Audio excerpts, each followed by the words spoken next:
예, 반갑습니다. 류경환입니다. 저는 코리아 국제평화포럼이라고 국제평화운동, 통일운동 단체, 연대단체입니다. 거기 공동대표 맡고 있고 한국진보연대하고 6.15 남측위에서 국제연대위원장 겸임하고 있습니다. 제가 2017년부터 9월부터 이제 6년째 류경환의 국제평화뉴스라고 이렇게 쓰고 있는데 혹시 보고 계시는 분 여기 있으신가요? 와, 한 분도 안 계세요? 아, 엄청난 이렇게 단체이시네요. 예. 2017년 9월이면 이제 북하고 미국이 뭐 서로 이제 화염과 분노, 총체적인 파괴 이러고 이제 막 핵버튼 크기 싸움하고 할 때였죠. 그래서 우리 반도를 포함해서 우리 운명이 어떻게 되느냐 해서 이제 국제 정세를 좀 들여다보기 시작했습니다. 그래서 이제 주로 이제 저희들은 서구 미디어들 위주로 쭉 이렇게 거의 어릴 때부터 세뇌되다시피 하고 있는데 이 반대편 반제 진영, 자주 진영 쪽은 어떤가 해서 같이 보면서 이제 쭉 한 610회 정도 뉴스를 썼나요? 매주 월요일 날 올라오고 있으니까 가끔씩 보시면 지금 이렇게 세계 정세 돌아가는데 좀 이렇게 보시는데 도움이 되실 겁니다. 오늘 제가 말씀드릴 내용은 지금 2차 대전 이후에 미국이 이렇게 당극 패권으로 이렇게 쭉 장악을 해오다가 지금 급격히 몰락하고 있고 새로운 다자주의, 다극화 세계 질서가 부상하고 있다. 그런 흐름을 중심으로 미국이라는 나라가 어떤 나라인가, 그리고 우리 민족에게 어떤 존재인가, 그리고 앞으로 이렇게 도래할 세계 질서는 우리의 운명에 어떻게 이제 영향을 미칠까, 이런 부분들을 중심으로 쭉 말씀을 드릴 텐데요. 90분 정도면 시간이 넉넉하니까 천천히 뭐 이렇게 이런저런 재밌는 얘기들 섞어서 말씀을 드리겠습니다. 아무래도 이제 국제 정세다 보니까 국제 뉴스를 거의 뭐 현장에서 실천하시느라고 여력이 없으신 것 같은데 이 팩트들이 상당히 다양합니다. 그리고 우리 이제 일상에서 접하기 힘든 이제 그런 내용들이 많고 또 이렇게 지금 흐름이 제일 뒤에 나오지만 시진핑 주석이 이렇게 얘기한 것처럼 100년 만에 오는 세계 대변혁기다. 또 마크롱 프랑스 대통령은 아니다, 300년 만에 오는 변혁기다. 그리고 러시아의 라브로프 외무장관은 500년 만에 오는 변혁기다. 또 어떤 이제 교수들은 십자군 이후에 1000년 만에 변혁기다라고 이렇게 쭉 스케일들이 크게 얘기를 해요. 그래서 어쨌든 지금 정세는 최소한 2차 대전 이후에 일제가 패망하고 우리 민족이 1차로 독립될 때 그 이상의 이렇게 규모로 우리에게 다가오고 있다. 이런 이렇게 전제를 깔고 말씀을 드리겠습니다.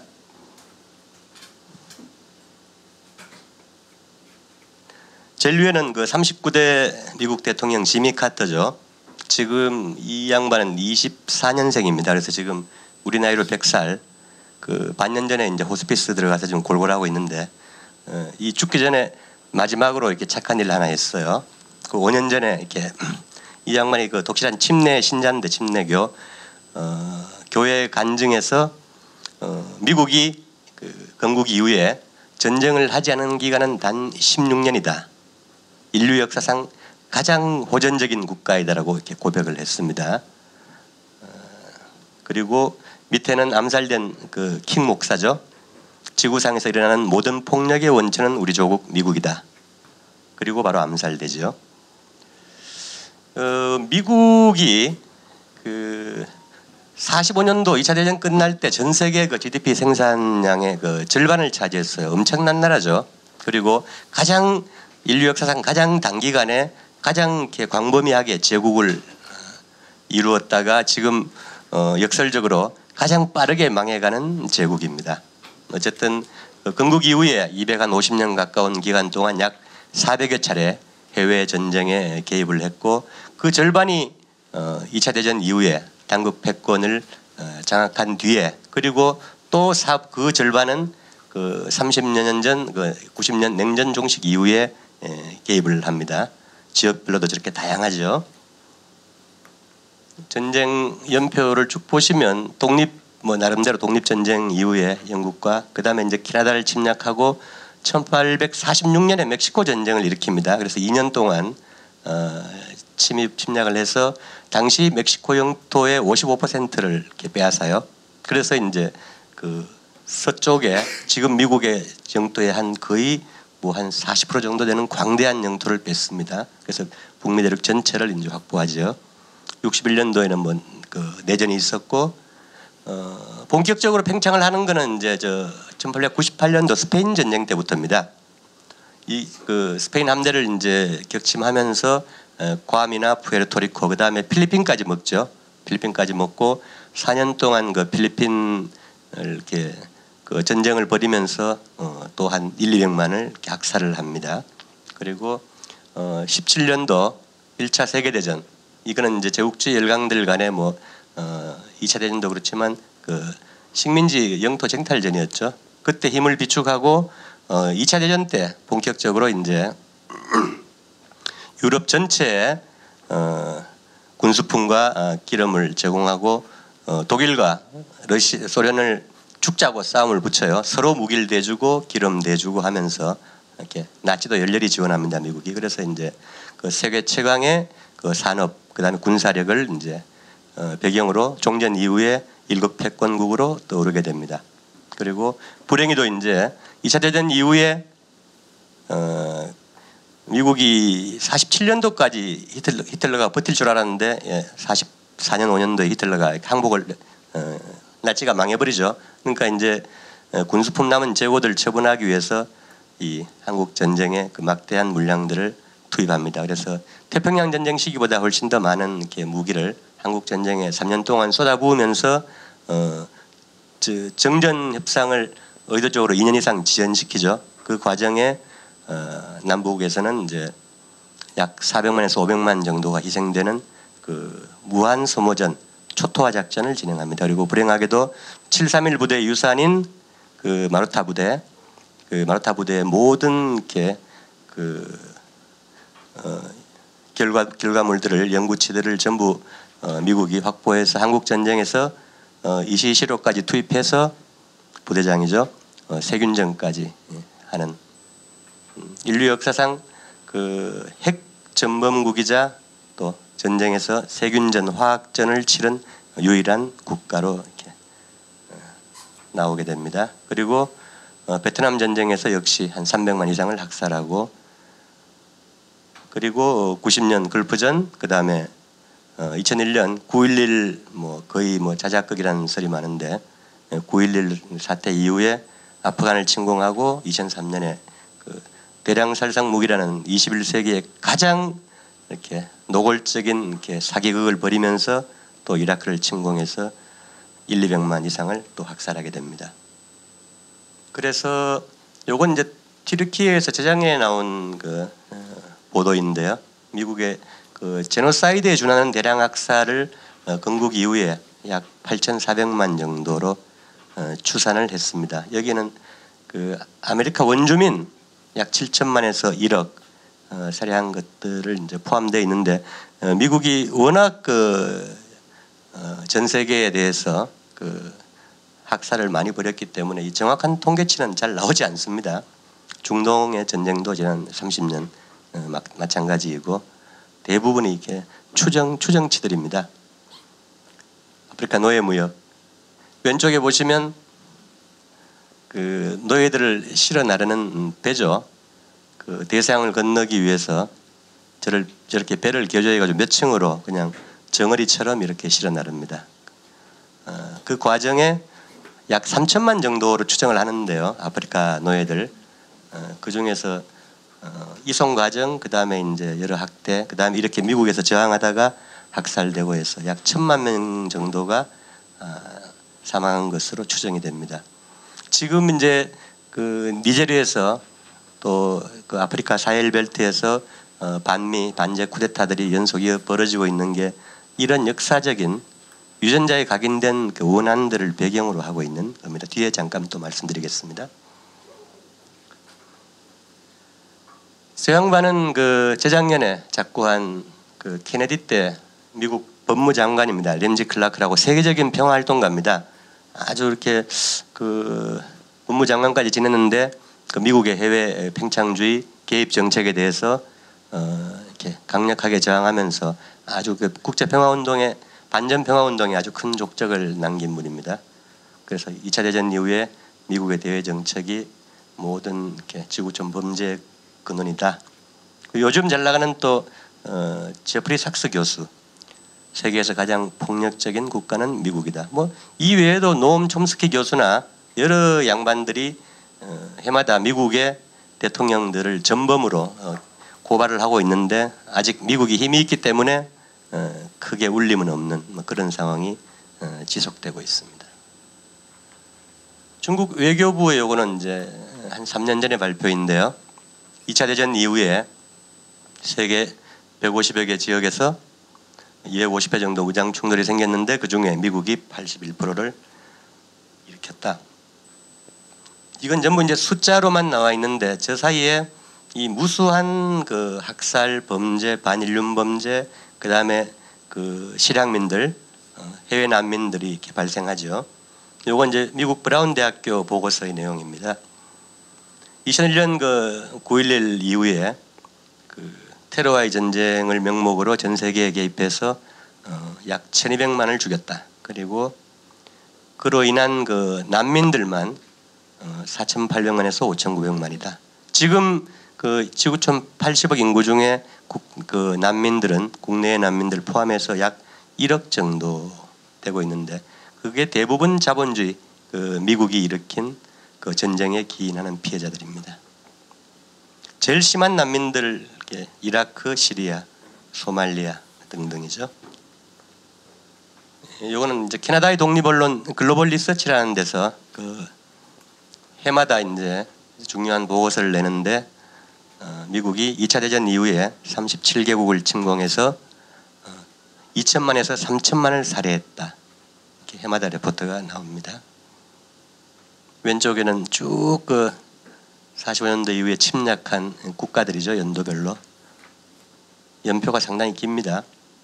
아까 말씀드린 것처럼 그 2차 대전 마지막에 그 히로시마 나가사키에 최초로 핵을 떨어뜨려서 생체 실험을 한 그 전쟁 범죄죠. 일본이 이미 그 천황제 존속 여부만 빼고는 항복 협상을 거의 마무리 지은 상태에서 그 핵을 개발한 과학자들이나 정치인들이 이렇게 무수하게 반대를 했는데도 이렇게 핵을 떨어뜨려서 순식간에 2, 30만을 이렇게 증발시켜 버리죠. 그 중에는 그 일본에 끌려갔던 조선인 그 징용공들이나 피해자들 약 4만 명이 포함되어 있습니다. 그래서 원래 그 8월 6일하고 9일 날 그 히로시마 나가사키 핵 떨어졌을 때 그 조선인 사망자에 대해서 뭐 위령제도 있었고 또 뭐 그거하고 다르지만 이제 9월 1일 날은 그 관동 대지진 100주년이죠. 그래서 이제 한국에서도 그 약 100여 명의 대표단이 가서 이제 현지에서 별도로 조선인 추모제를 치를 계획으로 있습니다. 미국이 핵을 떨어뜨린 건 제일 큰 원인이 그 소련의 남하를 막기 위해서였죠. 그리고 2차 대전 이후에 그 전후 이렇게 청산 과정에 자기들의 압도적인 이렇게 위상을 과시하고 유리한 지위를 점하기 위해서 이렇게 민간인 지역에 노골적으로 생체 실험을 한 겁니다. 흥미로운 건 이렇게 75년도에 45년도 9월 15일자 미국의 소련에 대한 핵공격 계획 보고서가 이렇게 공개가 됐어요. 아까 이것도 캐나다의 글로벌 리서치에서 이렇게 밝혀냈는데요. 45년 9월 15일이면 그 일제가 폐망한 지 한 달 뒤죠. 그리고 소련은 나치 독일을 패망시키고 일본 관동군 주력을 100만을 괴멸시켜서 그 2차 대전 종전에 그 인류를 파시즘 이렇게 해서 구한 가장 이렇게 큰 공을 세운 2,700만이 희생되어 가면서 연합국인데 저렇게 핵공격 계획을 세웁니다. 소련의 66개 도시를 204발의 핵폭탄으로 당시에 히로시마 나가사키에 겨우 2발을 떨어뜨리고 핵무기 재고도 없을 때입니다. 열심히 이제 뭐 미국 내에서는 만들고 있었겠지만 근데 저런 엄청난 계획들을 세우고 이게 10년 뒤가 되면 56년도에는 그 핵공격 목표를 그 소련하고 동유럽, 바르샤바 조약기구, 그다음에 이렇게 당시 49년대 건국한 중국까지 포함해서 사회주의권을 1,200여 개 목표로 확대합니다. 엄청난 계획을 세웠죠. 근데 이제 저 맨해튼 프로젝트 41년, 42년 그 나치의 기술을 배우고 해서 핵을 개발하기 시작했는데 그 주목적이 일본의 항복을 받아내는 것이 아니라 당시 소련을 사회주의 소련을 제압하기 위한 것이다라고 그 맨해튼 프로젝트의 책임자 그로브스라는 친구가 고백을 합니다. 그러니까 지금 이제 우크라이나 사태로 푸틴이 그 2차 대전의 연장에서 이렇게 작전을 하고 있다라고 이렇게 계속 얘기를 하는데 실제로 미국과 소비에트 러시아부터 이렇게 경쟁 대립들은 2차 대전 이전부터 실제로 이제 17년 그 러시아 혁명 이후에 백군이 개입할 때부터 100년 이상 지금 진행되고 있는 싸움인 겁니다. 그런 연장선에서 보셔야 됩니다. 더더구나 이제 미국의 범죄 중에서 이 생화학 실험실 전 세계 30여 개국에 336개 뭐 더 되겠죠. 그리고 불행하게도 그 서울대 우희종 교수가 주장하는 것처럼 그 총괄센터가 한국에 있다. 전 세계 그 생물무기 생화학 실험실의 총괄센터가 부산의 미 8부두 그다음에 뭐 평택 험프리스 뭐 외관 등등 전국에 최소한 9개 이상의 기지에 이 전 세계 이렇게 생화학 실험실 유전자 채취를 포함해서 그 연구 성과들이 한국으로 모이고 다시 미국으로 건너가고 이 땅에서도 무슨 실험을 하고 있는지 우리 민족 그 절멸의 위험을 안고 있는 이 엄청난 그 미군 기지 내 실험실들이 전혀 공개가 되지 않고 있죠. 이름만 뭐 센토, 주피터, 뭐 켄타우로스 등등등 이름만 바꿔가면서 계속 이놈들은 그 미국 내에서도 현지 여기 이렇게 실험실 그 인력 고용 광고를 내고 계속 활동을 하고 있습니다. 우크라이나 내부에서도 이번에 그 푸틴이 우크라이나 특수작전을 하면서 이제 그 해방시킨 지역에서 그 여러 연구실들을 이렇게 자료들을 이렇게 다 폐기하고 도망갔는데 그 중에 일부들을 이제 다 처리하지 못한 것들을 찾아내서 지금 2년째 계속 국방부가 발표를 하고 있어요. 어떤 내용들이다 이게 그 러시아 슬라브족 그 인종을 겨냥한 생물 무기 개발 그 다음에 뭐 저 밑에도 나옵니다만 그 코비드나 요즘 뭐 원숭이 두창 이런 것들도 그런 그 결과물이 아닌가라는 이렇게 주장들이 여러 이렇게 경로로 계속 그 제기가 되고 있습니다. 이건 이제 생화학 실험실은 중간에 이렇게 써놨지만 이건 그 전 인류에 대한 범죄죠. 범죄이고 문명에 대한 공격이고 미 제국이 지금 뭐 정치적으로 군사적으로 경제적으로 이렇게 폭망해 가고 있지만 도덕적으로도 인류 사회에 이렇게 대안이 될 수 없다는 그런 도덕적인 파산의 이렇게 증거로 지금 그렇게 보입니다. 상당히 심각한 문제 중에 하나입니다. 미국이 2001년도 그 9.11을 핑계로 그 빈라덴을 잡는다고 빈라덴은 미국이 키운 친구죠. 아주 오랫동안 비즈니스를 해왔고 사우디와 같이 했는데 이제 빈라덴을 잡는다는 핑계로 아프간을 침공하면서 저렇게 양귀비를 이렇게 보시는 것처럼 전 세계 유통현황이 나오죠. 양귀비를 50배 이렇게 경작지를 늘립니다. 탈레반이 97년도에 아프간에서 이제 집권에 성공하고 2000년, 2001년이 되면 그 전에 이렇게 양귀비 이게 아주 비싼 작물이죠. 비록 뭐 빈농들한테 가는 몫은 얼마 안 돼도, 근데 이걸 바로 이제 가공하면 헤로인이 되는데 10분의 1로 떨어지면 양이 줄면서 그 탈레반이 원칙주의이기 때문에 이게 비싼 돈이 되지만 그 2000년, 2001년 되면 완전히 그 양귀비 그 경작지를 다 박멸합니다. 청소를 해버리는데 미군이 들어가면서 그 다음 해부터 바로 그냥 폭발적으로 이렇게 늘어납니다. 그래서 그 당시부터 헤로인이 이렇게 생산 소비가 폭증하면서 저렇게 유럽으로 또 심지어 미국으로 미국 내로 들어가서 그 약물 중독자들이 또 이렇게 유럽하고 미국 내에서 급증을 해요.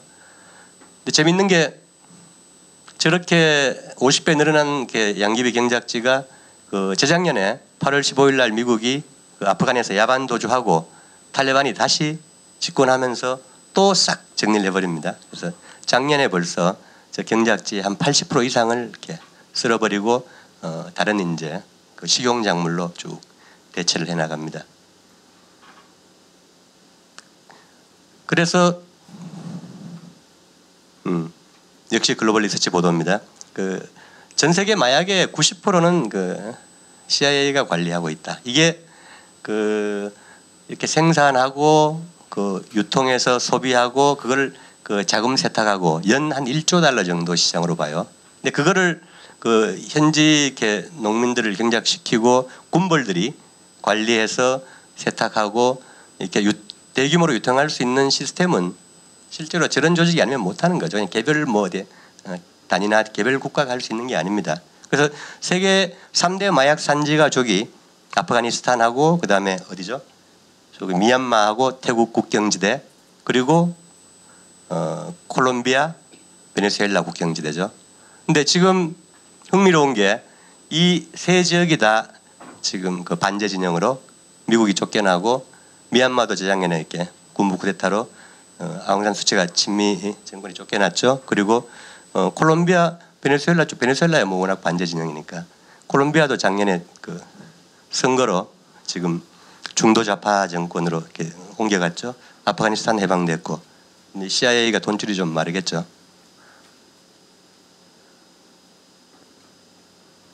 테러 역시 마찬가지입니다.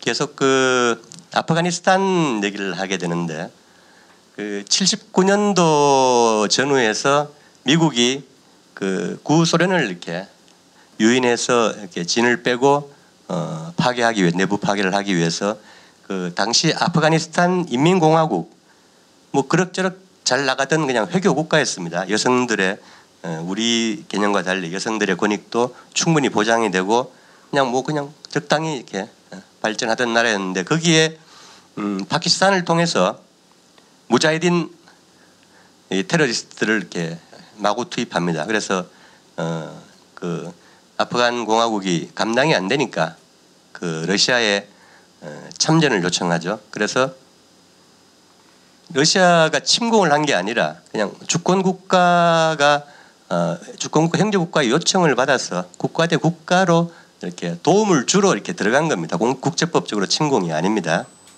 재밌는 게 그 소비에트 혁명 이후에 17년 이후에 공식적으로 소련이나 러시아는 타국을 국제법상 침공한 적이 없습니다. 정치적으로 군사적으로 국제법적으로 지역적인 문제는 있을 수 있는데요.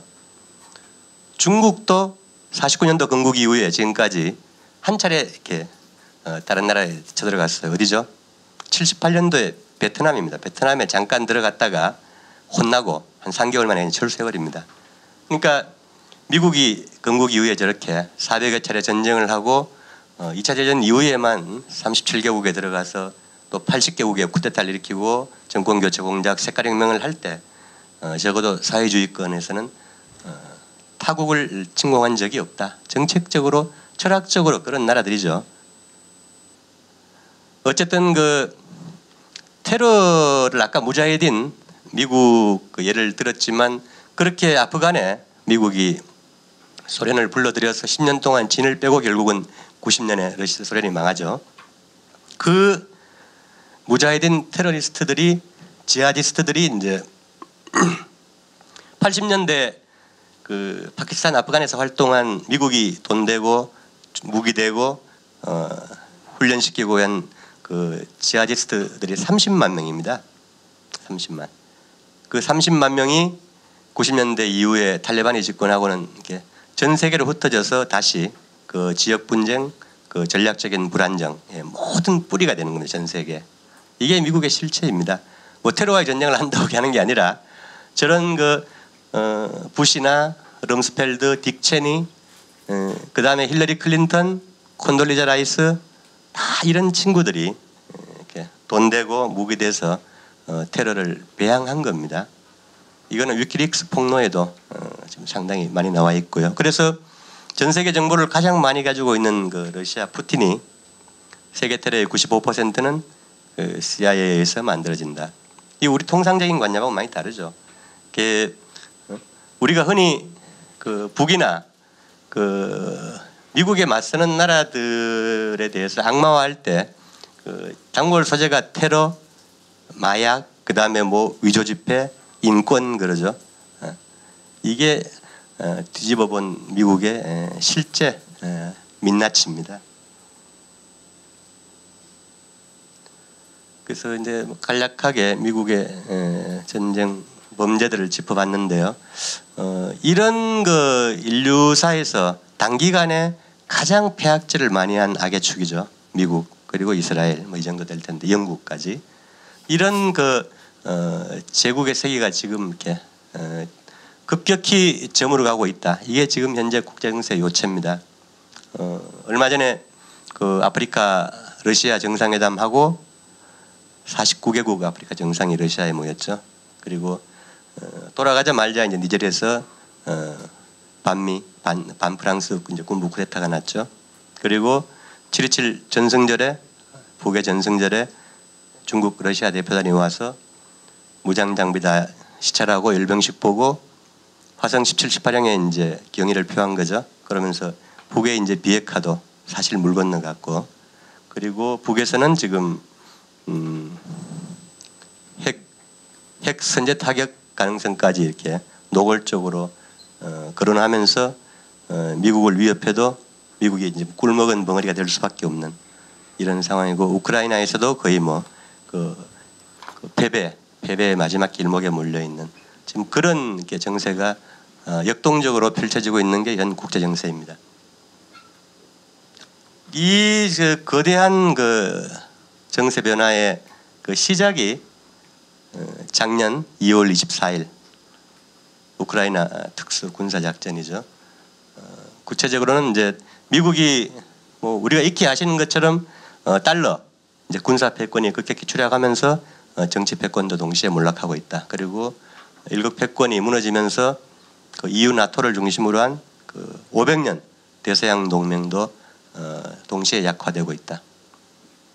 그리고 반대편에서 조중러 전략적인 단결, 전술적인 협동이 우리가 이번에 전승절 열병식에서 봤듯이 심화되고 있다.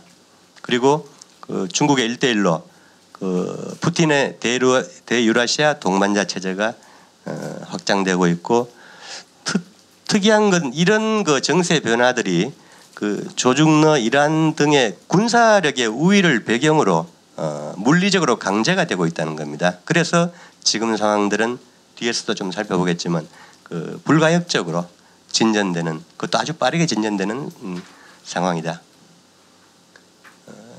전체적으로는 이제 브릭스 중심 상해협력기구 중심으로 반제 자주 진영의 그 대한 질서가 급격히 부상하고 있다.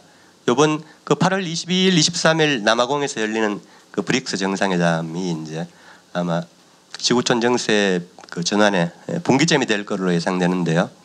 지금 그 브릭스 5개국에서 이번에 초청한 국가들만 그 71개국 정도라고 해요.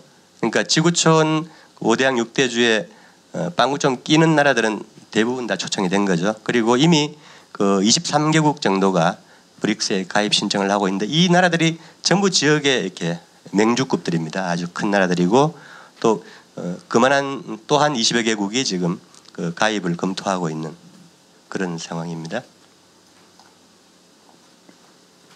작년에 우크라이나 그 작전이 시작되고 그 서방이 이제 러시아를 이렇게 제재했는데 거꾸로 이제 러시아도 비우호국으로 이제 그 나라들을 이렇게 역으로 제재를 들어갔죠.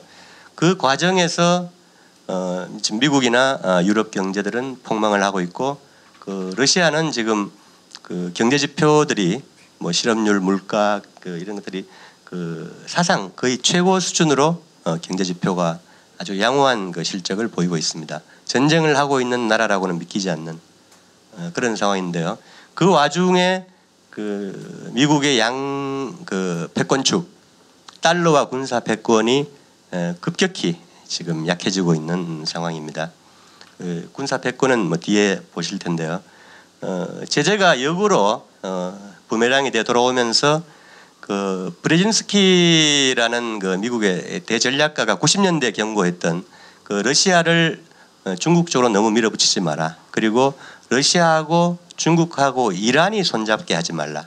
이런 전략적인 경고를 했는데 마찬가지죠. 뭐 키신저나 조지 캐넌이나 이런 미국의 90년대 대전략가들이 계속 경고를 했는데 지금 이제 미국 그 정부가 지정학적인 그 자살 패착을 두고 있는 거죠. 결과적으로 2년 사이에 러시아, 중국, 그 이란은 뭐 북은 뭐 당연한 거고요. 강력하게 이렇게 연대하면서 뭐 서방처럼 이제 뭐 동맹까지는 아니더라도 사회주의권들이니까 어쨌든 강력한 연대를 지금 사상 최고의 수준으로 높여가는 그런 상황에 있습니다.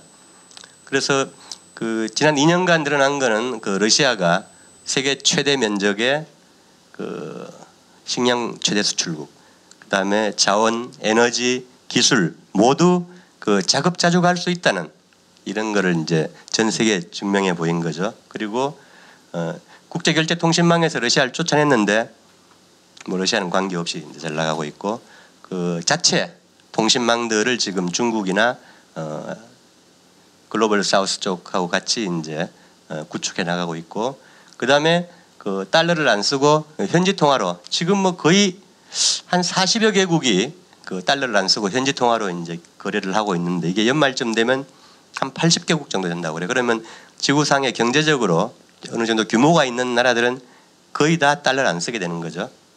그리고 신개발은행 브릭스에 지금 활동 중이고 석유 달러 74년부터 사우디를 꼬드겨서 그 석유 거래에서 이제 미국 그 달러만 쓰도록 하면서 달러 기축 패권을 유지해 왔었는데 사우디가 한 10여 년 전부터 칼을 갈고 준비해 오다가 이 중국하고 붙으면서 이제 이란과 화해하고 또 완전히 이제 미국의 등을 돌려버린 거죠. 상당히 그 빈살만이 그 7번째 아들인데 7남인데 자기 형제들을 다 이렇게 그 저기 정리를 하고 그 2017년 11월 달이죠. 왕족들을 호텔에 한 200여 명을 모아놓고 술 먹자고 모아놓고 이제 방에 하나씩 가둡니다. 가두고 이제 가두고 너희 이제 서방하고 가깝지 미국이나 영국하고 전부 다 유학파들입니다. 빈살만만 빼고 다 이제 그 트집을 잡아서 그 재산 다 내놔. 그 다음에 너 이제 권력 다 이렇게 내놓고 그냥 조용히 밥만 먹고 살아. 그렇게 해서 완전히 정리를 해버립니다. 국내에 이렇게 그 친서방파들을. 그리고 그 2030년 그 사우디 국가 그 대개조 계획을 이렇게 쭉 그 추진합니다. 그러다가 이제 결국은 그 중국 그 주선으로 그 이란하고 화해하면서 이제 결정타를 미국에 먹이는 거죠. 지금은 완전히 이제 중국 러시아 쪽으로 그 돌아선 상황입니다. 그래서 이제 석유 달러도 이제 종말을 맞이했고 올 8월달 그 브릭스 이제 며칠 안 남았죠. 그 브릭스 정상회의에서 이제 그 브릭스 자체의 기축 통화 이게 그 러시아를 중심으로 몇 년 동안 그 연구가 됐어요. 이걸 각국의 그 경제력 규모, 그 다음에 지하자원, 인구, 뭐 영토 이런 등등등을 다 히토류까지 다 변수에 넣어서 계산해 가지고 그 각국이 합의할 수 있는 기축 통화를 만들자라는 그런 것들이 몇 년 동안 연구가 돼서 아마 곧 그 모습을 드러낼 것 같습니다. 이렇게 되면 이제 미국이 달러를 더 이상 찍어내지 못하고 국채를 팔지 못하면 이게 그 전형적인 이제 달러는 기생자본주의죠. 전 세계를 착취하는 100달러짜리 지폐의 원가가 19.6센트인가 그래요. 그러니까 이거를 그 원가도 별로 안 되는 걸 그냥 우리 사무실에서 컬러 프린트 하듯이 그냥 달러를 찍어내서 이제 전 세계에 뿌리고 전 세계 그 실제 상품들 노동력, 서비스, 2차 상품 이런 것들을 쫙쫙 빨아들인 거죠. 몇십 년 동안. 그러니까 인류 역사상 가장 큰 사기극이죠. 이게 달러의 기축통화라는 게. 이제 그런 것들을 하지 못하게 되는 겁니다. 그렇게 되면 이제 미국은 연착륙을 하든 자기 실력으로 이제 살아갈 수밖에 없는 그런 시대로 가고 있습니다. 그래서 그 신자유주의의 심장부 JP 모건이나 골드만삭스에서 지금 이제 달러 패권 그 상실의 길목에 있다. 지금 싸움은 그 지구촌 10억 대 70억, 인구의 12% 대 88%의 싸움이다. 그 싸움에서 세계 반제 진영들이 지금 결정적인 승기를 잡아가는 그런 정세로 보입니다.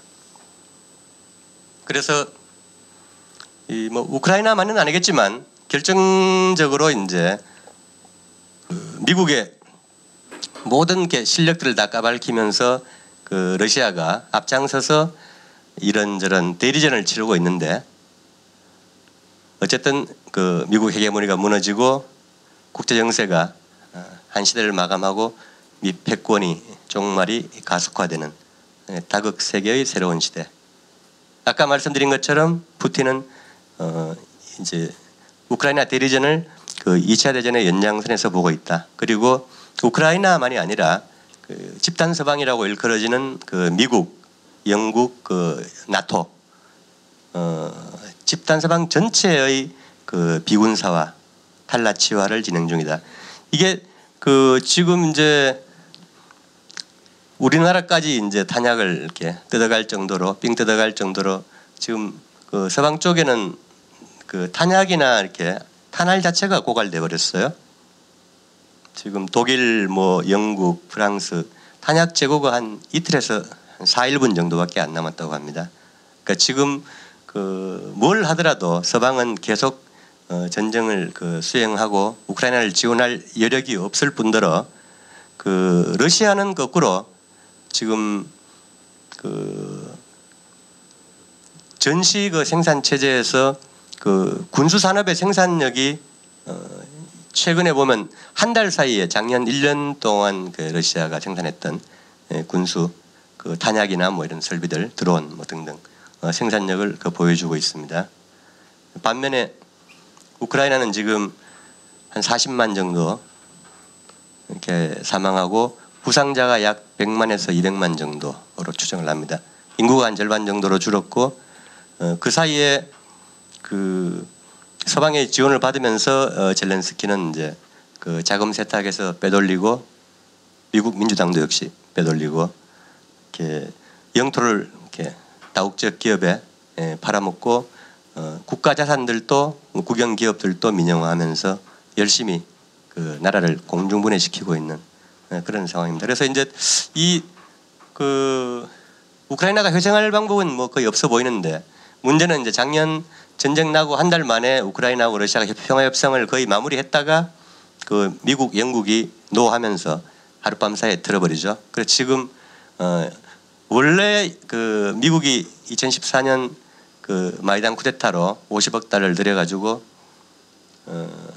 우크라이나를 저렇게 망가뜨리지 않았으면, 그리고 그 8년 동안 돈바스 학살하고 쓸데없이 우크라이나를 러시아를 자극하지 않았으면 그 일어나지 않았을 전쟁에서 수십 번은 회피할 수 있었던 전쟁에서 지금 우크라이나가 저렇게 도륙을 당하면서 고기 분쇄기에서 망해가고 있는데, 작년 전쟁이 나고도 그 3월 말 4월 초 튀르키예가 그 주선한 평화협상을 이렇게 계속 완결했으면 그 이후에 큰 피해가 없이 끝나는 상황이죠. 이걸 이제 집단 서방이 계속 그 러시아를 아까 아프가니스탄처럼 러시아를 약화시키고 그 내부 분열시켜서 이렇게 정권 교체를 하기 위해서, 러시아를 밀어붙이기 위해서 우크라이나를 저렇게 희생양으로 만들어 버린 거죠. 인구 4,400만의 나라가 완전히 지금 공중분해되고 있는 참혹한 상황입니다. 이 미국의 또 다른 죄악의 하나죠. 달러 패권의 붕괴에 대해서 말씀을 드렸는데 군사 패권도 조금 살펴보겠습니다. 푸틴이 2018년 3월 달에 연두 기자회견을 하면서 저렇게 초대형 화면에 그 차세대 그 전략 무기, 신형 무기 6종류를 공개합니다. 그리고 그러면서 서방보다 2, 3세대가 앞서 있다고 이렇게 자신 있게 공표를 해요. 그게 어떤 거냐 하면 이제 핵추진 순항 미사일, 그다음에 신형 ICBM, 그리고 요번에 우크라이나 사태에서들 이렇게 쓰고 있는 극초음속 미사일 긴잘, 그리고 또 신형 ICBM 사르마트, 포세이돈이라고 핵추진 그 해거래, 북에서 요번에 열병식 때 그 모습을 드러낸 헤이라고 비슷한 거죠. 성능이 어느 게 뭐 센지는 모르겠는데 같은 개념입니다. 그리고 레이저 무기 이 6종류를 공개를 했는데 당시 그 서방 군사 전문가들은 안 믿었어. 이거를 저 좀 가짜다, 뻥이다. 근데 지금 거의 이제 실전 배치가 다 되고 있는 거죠.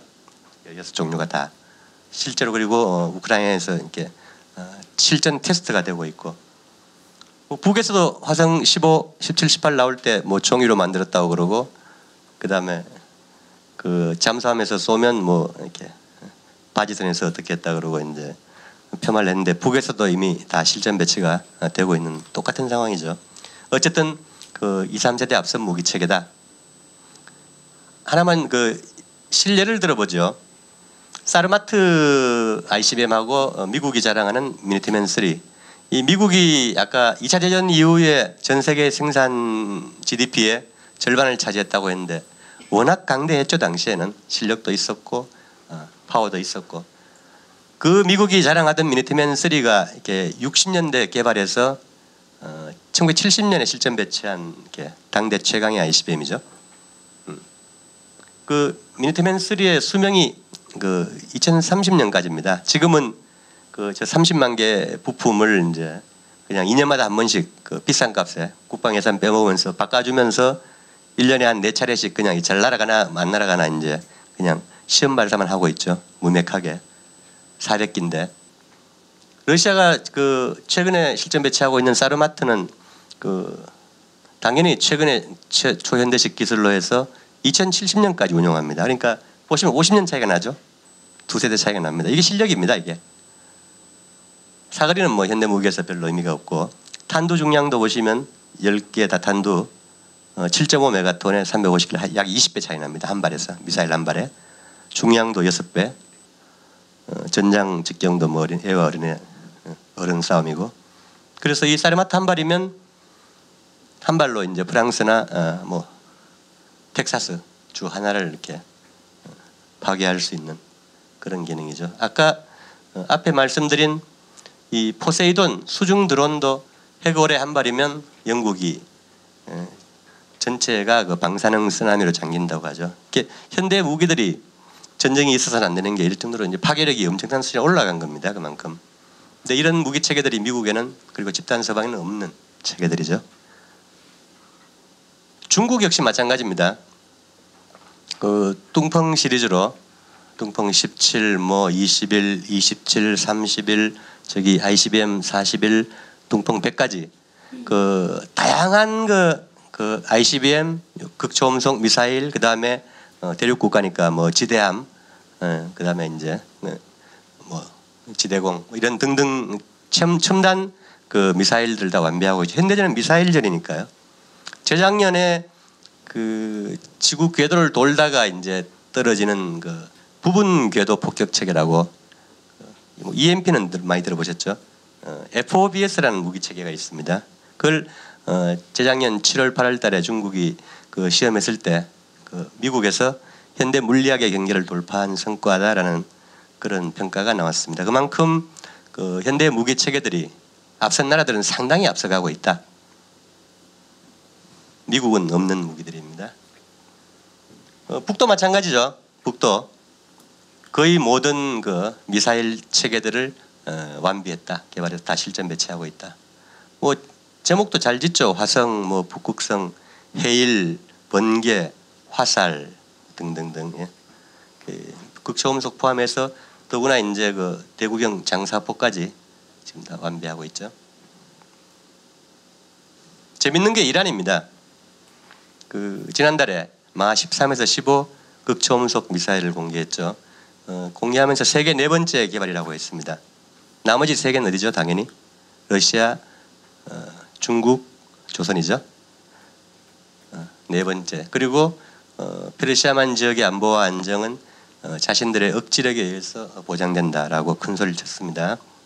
그리고 그 페르시아만 연안에 13개 나라들이 연합해서 이렇게 미국에 대항하는 지역 플랫폼을, 안보 플랫폼을 만들자라고 지금 준비를 하고 있습니다, 실제로. 그리고 중국, 러시아하고 정례적으로 인도양에서 군사훈련을 하고 있고요.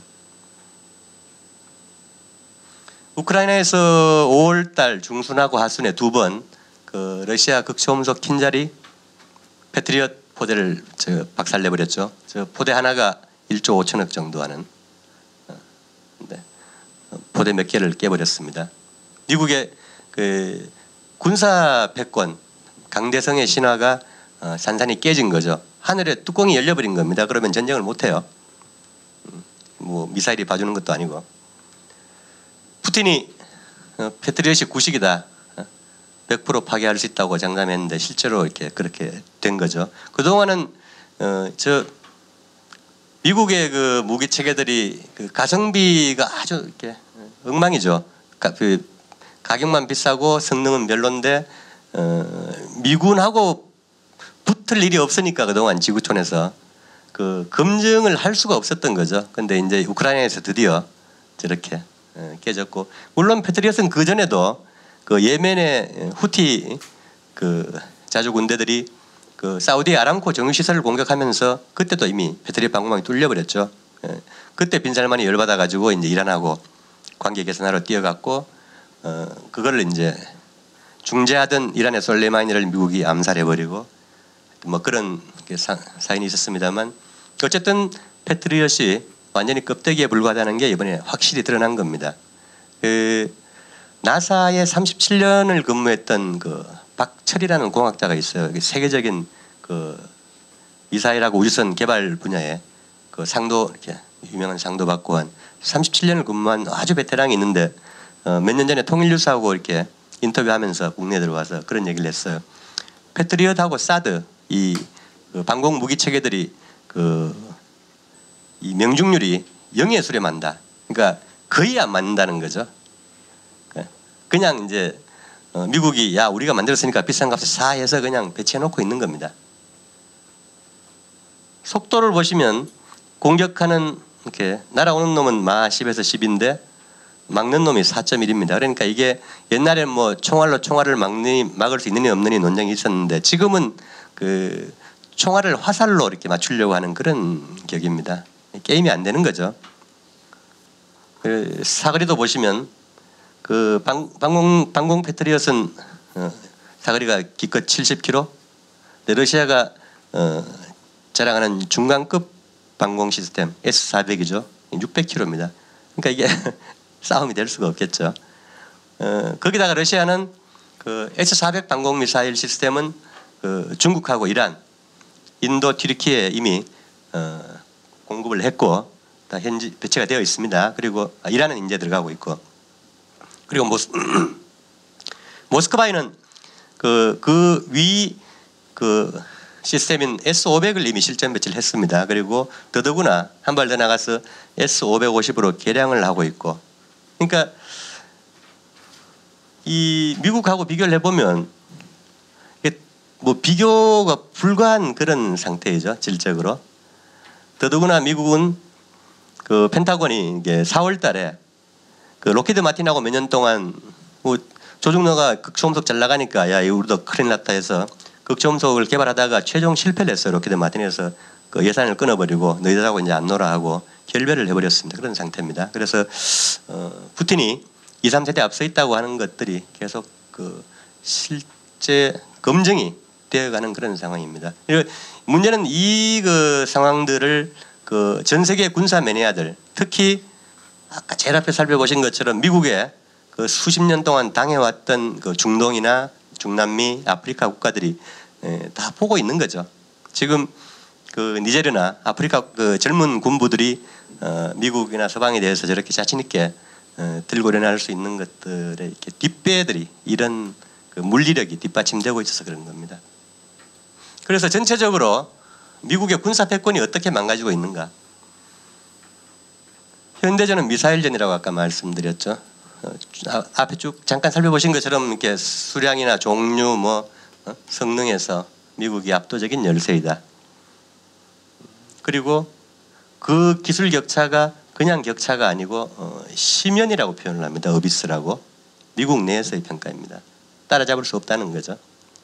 그리고 극초음속, EMP, 부분궤도 폭격 체계, MD 체계 등에서 비대칭 전력이다. 그리고 ICBM도 두세 대가 낙후되어 있다. 그래서 저렇게 핵무기도 노후화했을 뿐더러 운만 시스템, 탄도 신뢰성도 위험하다라는 미국 내부의 평가입니다.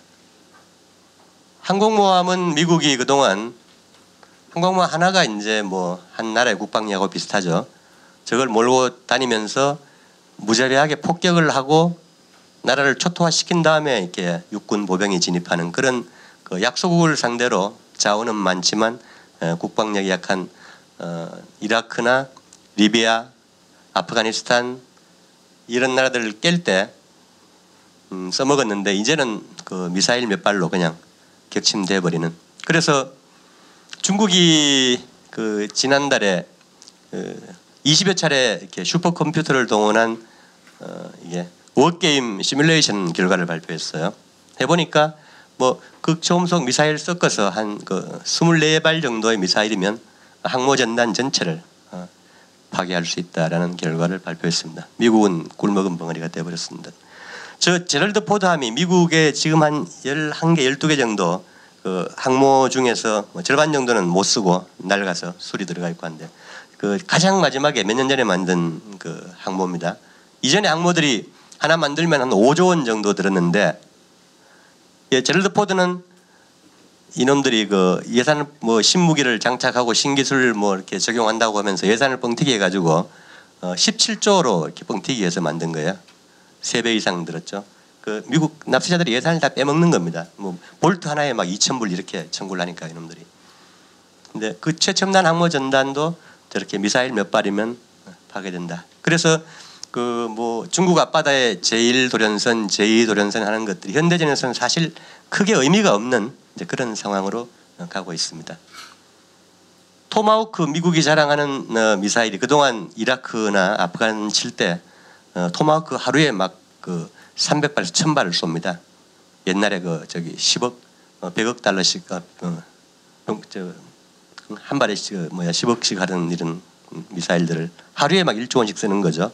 그래서 저걸로 초토화시킨 다음에 이렇게 일방적으로 침공을 했는데 그 토마호크의 속도가 꼴랑 마 0.7입니다. 아까 극초음속 미사일들이 얼마 그랬죠? 이란이 13에서 15, 킨잘도 10에서 12, 북의 화살인가요? 마 17 정도라고 이렇게 평가가 되고 있는데 아예 개념이 없는 거죠. 0.7이면. 저런 걸로 그동안 약소국들을 그렇게 도륙하고 자원을 뜯어먹던 놈들인데 이제 그런 시대는 항공모함과 함께 영원히 갔다. 바다 위에 그냥 떠다니는 관짝에 불과하다. 항공모함 전단에 5,000명 정도가 탑니다. 미사일 한 발 맞으면 그냥 수장되어 버리는 거죠. 우크라이나 사태가 가르쳐 준 거는 미국이나 나토가 의외로 이 지상군 병참 전술 재래전 수행 능력도 정말 보잘것없다. 그리고 생산력도 엄청 낙후해서 탄약이나 탄화를 생산할 수 있는 후방 연관 산업도 거의 이제 붕괴된 이런 상황입니다. 반면에 러시아는 아까 말씀드린 것처럼 작년 생산력에 지금 12배를 지금 증강을 하고 있고 2030년까지 드론을 32,000대를 해마다 만들겠다고 그러고 있는 상태입니다. 그리고 미국이 한국 전쟁 이후에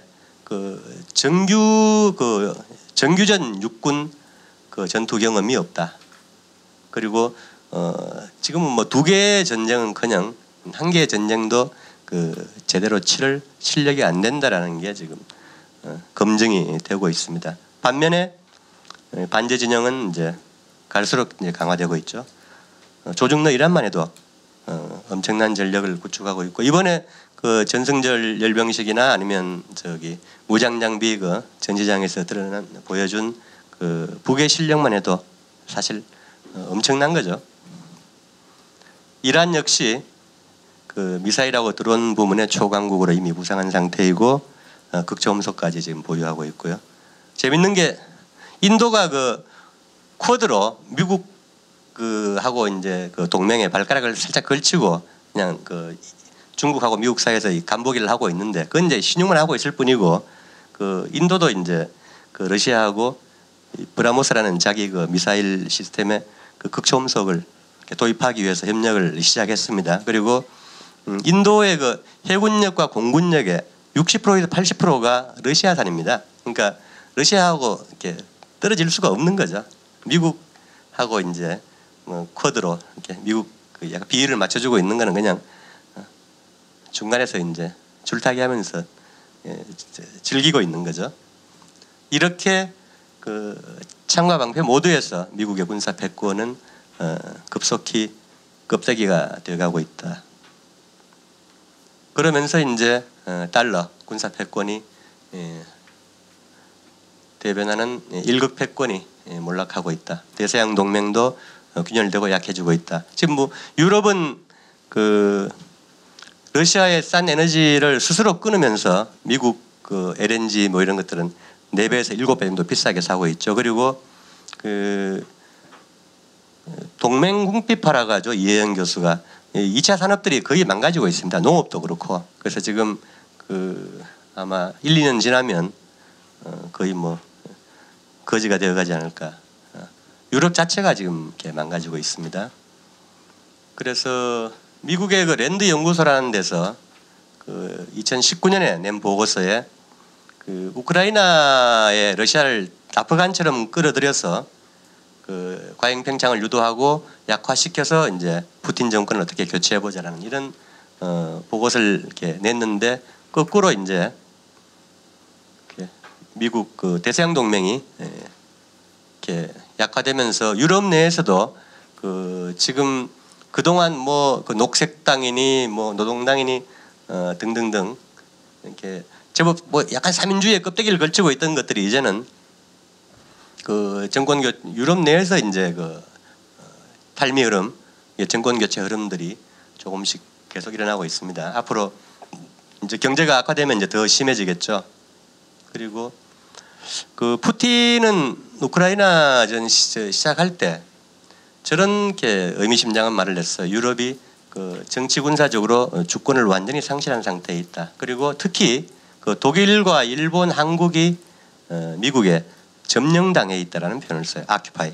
이거는 그 45년도 9월 8일 날 메가더가 이 땅에 들어올 때 썼던 포고문 1호에 나오는 정확한 표현이죠. 거기도 아큐파이란 말을 썼었죠. 푸틴은 지금 주권 부분을 2년 동안 계속 강조를 하고 있습니다. 주권이 있는 나라만이 앞으로 성공할 수 있고 번영할 수 있다. 그런 표현을 쓰고 있습니다. 신자유주의 체제의 모순, 미국 내부 모순, 뭐 위기심화 이런 것들은 뭐 이렇게 좀 수많은 이렇게 증상들이 나오고 있으니까 따로 말씀드리지 않겠는데요. 어쨌든 미국이 그 내년도 11월 달 대선을 앞두고 지금 계속 그 정치적인 분열상을 보여주고 있습니다. 그 지금 같은 그 세계에 대한 개입, 침략주의하고 그다음에 미국 내 우선주의. 이건 미국 내 정치 지형에서도 오래된 파벌들입니다. 대립들인데 후자는 이제 트럼프나 닉슨, 뭐 케네디, 링컨 이런 계열들인데 최근에 보면 그 뭐 트럼프나 아니면 미국 민주당 내에서도 로버트 케네디 주니어, 로버트 케네디의 사촌이죠, 조카죠. 그 친구도 이제 선거 공약에서 당선되면 해외 그 800여 개 해외 기지를 빼겠다라고 공공연히 얘기하고 있을 정도로 지금 미국 내에서도 분열이 심해져 가고 있습니다. 그래서 이제 그 경제 생태계가 붕괴되면서 미국도 감당이 안 되니까 그 중국하고 아주 단절을 못하겠고 야 조금 잘해보자라고 최근에 CIA가 북경에 비밀리에 들어갔고 블링컨이 날아갔고 재무장관이 들어갔고 뭐 또 상무장관도 뭐 간다 그러고 계속 이제 중국에 아부를 하고 있죠.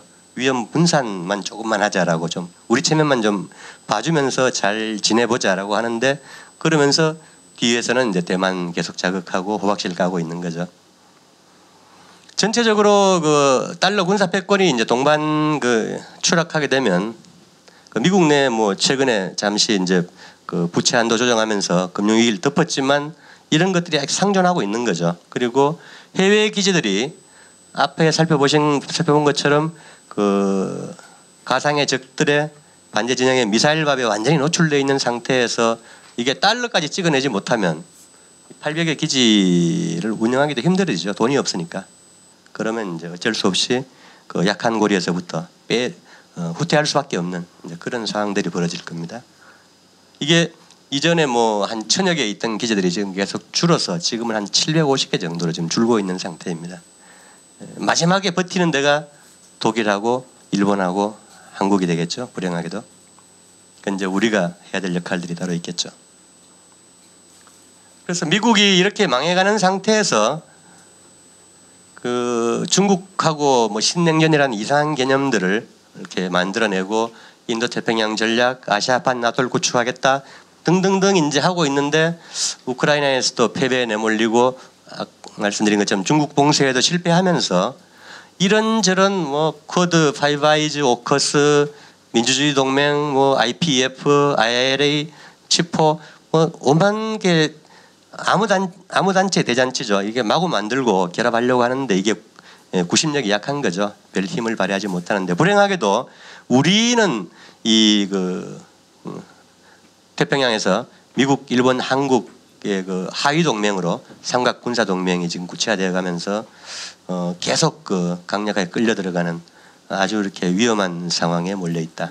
그래서 이제 아까 진행자 말씀하셨지만 18일, 19일 그 한미일 정상회담에서 또 무슨 사고를 치고 올지 모르는 그런 상황이고 북은 북대로 가만히 있지 않죠.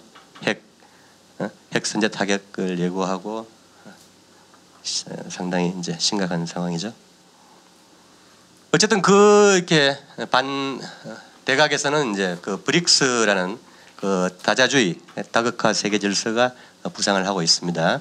그 브릭스가 지금 그 40여 개국이 문을 두드리고 있고 상해 협력 기구도 8개국인데 얼마 전에 이제 이란이 가입했고 9개국이 됐죠. 그리고 한 30개국 가까이가 가입을 이렇게 고려를 하고 있는데 아마 이 두 기구는 뭐 이렇게 좀 커지다 보면 합쳐지지 않을까. 처음에는 경제 기구 그다음에 정치 안보 기구로 기재로 이렇게 쭉 창립이 됐는데 지금 뭐 그런 구분 자체가 무의미할 정도로 그 반제 진영들이 이렇게 상당히 그렇게 단결하고 있는 그런 상황입니다.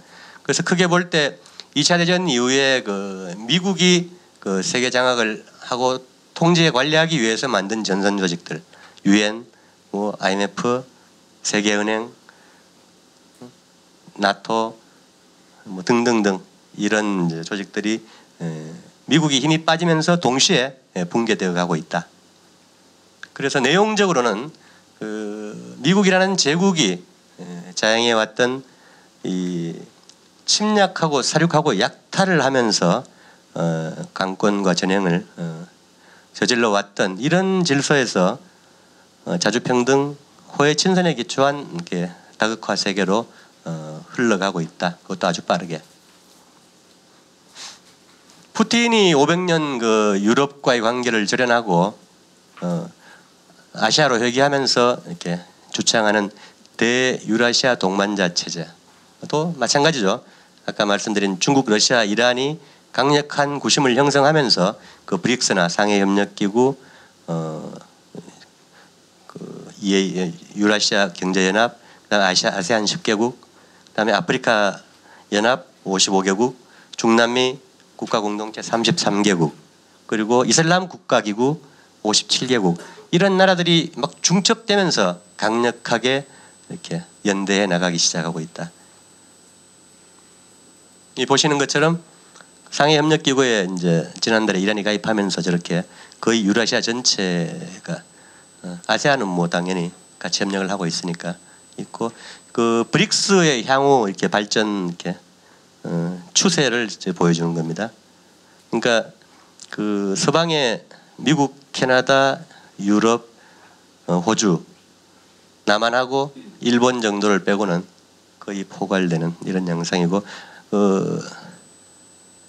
중남미가 2세기 동안 미국에 56회 침공을 받고 7, 80년대 그 더러운 전쟁으로 혹독한 이렇게 고난을 겪었죠. 그랬던 중남미가 이제 이렇게 2022년에 보면 이전에 그 핑크타이드 분홍 물결을 넘어서서 거의 이제는 그 중도좌파나 반제 반미 국가들로 이렇게 뒤덮였습니다.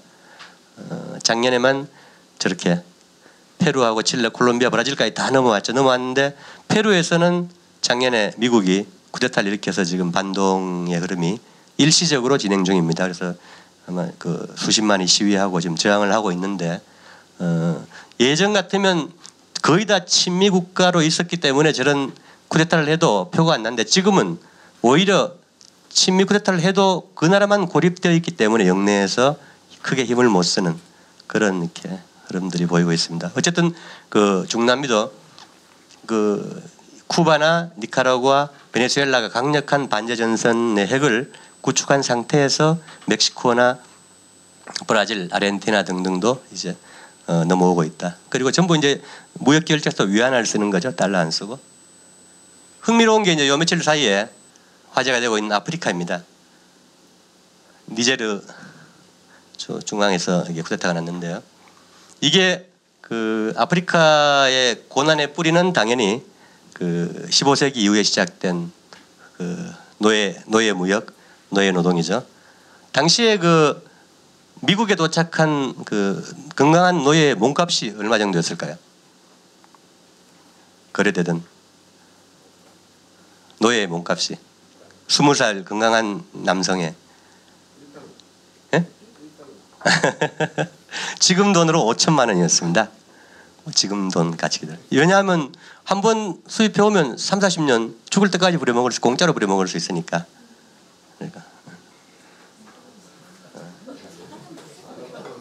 그렇게 해서 2천만, 3천만 원을 끌고 간 겁니다.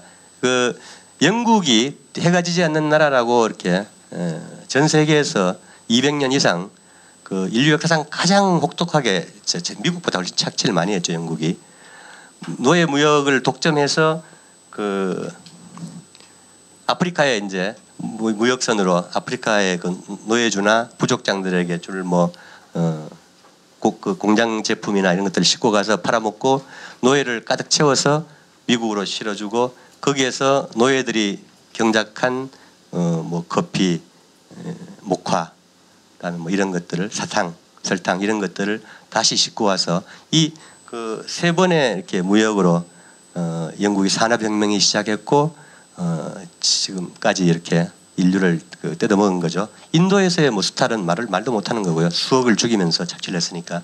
근데 이 그 아프리카 그러니까 노예 노동, 노예 무역 그 다음에 이제 결정적으로는 1884년도, 85년도 2년 동안 베를린에서 이놈들이 모여가지고 자를 대고 쭉쭉 끊습니다. 이 아프리카 대륙 전체를 저렇게 지들끼리 이제 그 동안에 그 제국주의 지배의 어떤 질서 기득권을 가지고 분할을 해가지고 한 10여 개 나라가 아프리카 전체를 저렇게 갈라버립니다. 우리 38선 끄듯이 우리 38선도 30분 만에 끄은 거죠. 미국의 영광급 그 장교 두 놈이. 왼쪽에 보시면 이제 그 자원분포도입니다. 저 밑에 녹색이 요번에 쿠데타 일으킨 니제르고 그 옆에 물론 뭐 그 수단, 차드, 말리, 부르키나파소, 기니아 전부 다 반미 쿠데타가 일어난 지역인데 그 저기도 결국 자원 전쟁입니다.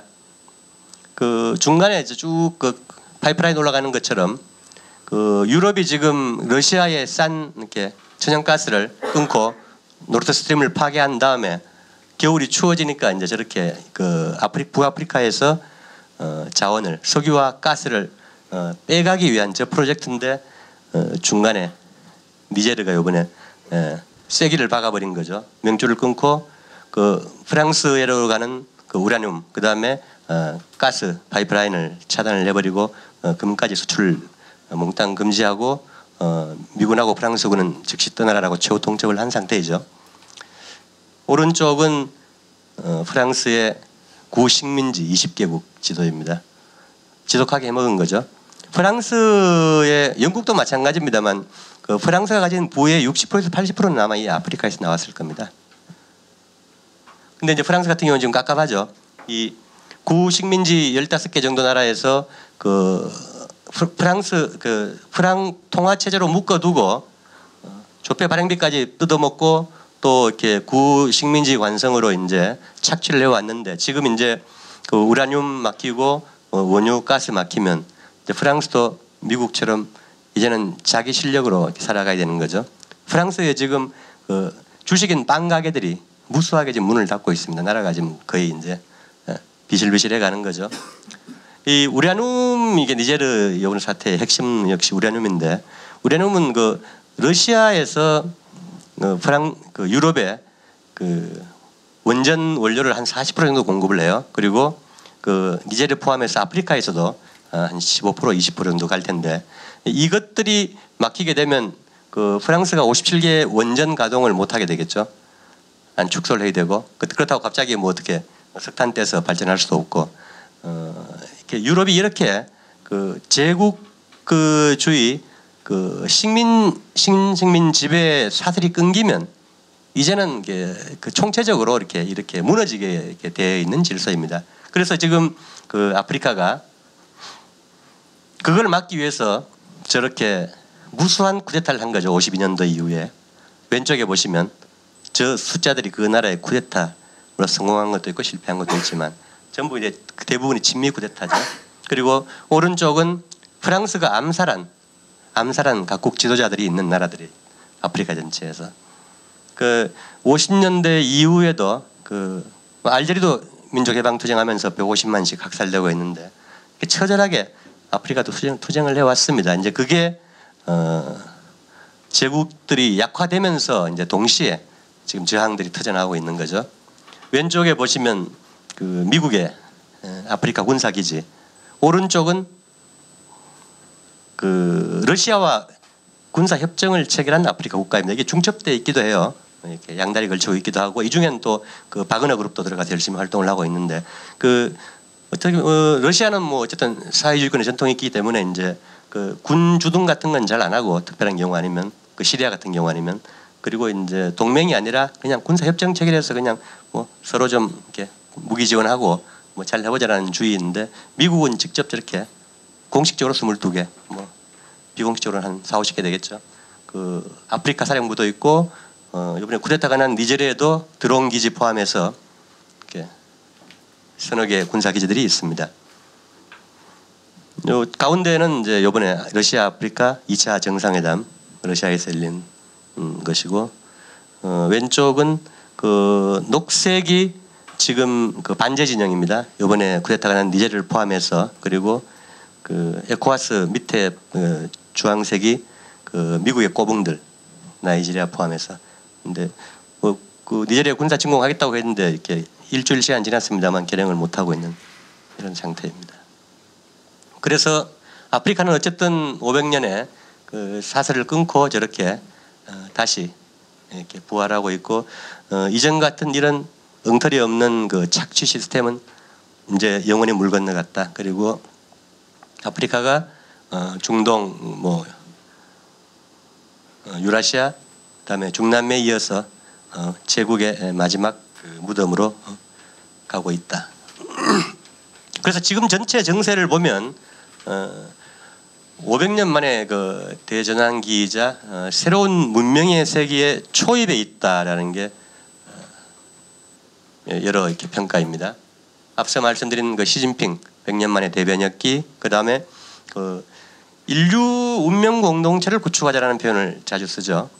아까 그 러시아나 중국이 해외에 침공한 적은 없다고 그랬죠. 어쨌든 뭐 철학적으로 도덕적으로 그런 원칙을 어쨌든 지켜오고 있고 유무상통의 원칙에서 그 상호 존중 입장에서 공동 번영을 하자라는 것들이 공식적인 국가의 주장입니다.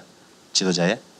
그 현 정세의 특징들은 이런 그 미국 중심 아니면 집단 서방 중심의 그 착취 수단에 기초한 그 구질서가 몰락이 가속화하고 있다. 속도가 엄청 빠르다는 거. 그 다음에 공간적으로 전 지구에서 아까 아프리카 남미 보셨지만 전 지구적으로 이미 중동에서도 쫓겨났고 전 지구적으로 이런 전환들이 그 동시다발로 일어나고 있다. 그리고 내용에 있어 뭐 착취나 수탈이 없는 이렇게 상호 이렇게 존중과 공영 이런 역사의 정방향으로 이렇게 가고 있다. 그리고 군사패권 부분을 보셨듯이 그 물리력에 의해서 그 단선적으로 그 불가역적으로 이행이 강제되는 추세이다. 보통 지금 같은 100년, 200년 만에 변혁기라면 그 엄청난 반동의 흐름도 있고 우여곡절도 있고 물론 앞으로 그 고통이 있겠죠. 근데 그 지금 같으면 대체로 단선적으로 아주 깔끔하게 변혁이 거대한 변혁들이 흘러가고 있다라는 게 지금 특징입니다. 그리고 마지막으로 그 제국이 붕괴하더라도 대안이 없으면 더 혼란스러울 텐데 보시는 것처럼 그 조중러 이란이나 아니면 각 지역의 맹주라고 하면 좀 표현이 이상한데 북에서도 강성대국이라는 말을 쓰다가 요새는 안 쓰죠. 그냥 강성국가라고 쓰죠. 어쨌든 그런 강력한 나라들을 중심으로 뭉치는 그 대한 질서가 존재한다. 이런 내용들이 지금 정세의 커다란 특징으로 볼 수 있겠습니다. 여기 보시면 이제 브릭스하고 상해협력기구 작년도 행사했죠. 그래서 이런 그 정세 상황에서 우리는 정전 70년 체제를 어떻게 종식해야 될 것인가. 뭐 쭉 보시는 것처럼 미국 자체 안보 위기, 내부 위기 있고 대서양 동맹, 반제자주 진영 이런 그 외부 환경 속에서 국제 정치 지형도 급변하고 있죠. 사우디가 중러 반제 쪽으로 완전히 돌아섰고 튀르키예만 아직 큰 박쥐죠. 왔다 갔다 하고 있죠. 지금 그 푸틴이 에르도안을 2016년 쿠데타에서 친미 쿠데타에서 에르도안을 정보를 줘가 살려줬는데 그 뒤로 러시아로 넘어오다가 최근에 또 살짝 또 방향을 틀어서 약간 미국에 친한 짓을 하고 있는데 뻘짓을 하고 있는데 그건 뭐 지정학적인 이점이 있으니까 인도처럼 뭐 그럴 수도 있다고 보는데요. 어쨌든 그 사우디가 완전히 돌아왔고 이란은 뭐 원래부터 미국을 저 북과 함께 소멸시키겠다는 그런 원칙적인 이렇게 입장이고 중동의 마지막 남은 악의 축 인류의 마지막 화근이죠. 미국에 이어서 이스라엘도 그 지금 사우디 이란까지 화해하면서 중동에서 완전히 고립되어서 이렇게 안보 위기를 겪고 있는 거죠. 그렇게 되면 네타냐후가 믿을 때는 미국이 아니라 푸틴밖에 없는 거죠. 그래서 네타냐후는 자주 이렇게 그 푸틴한테 달려갑니다. 급하면 뒤에서는 이렇게 빌고 있겠죠.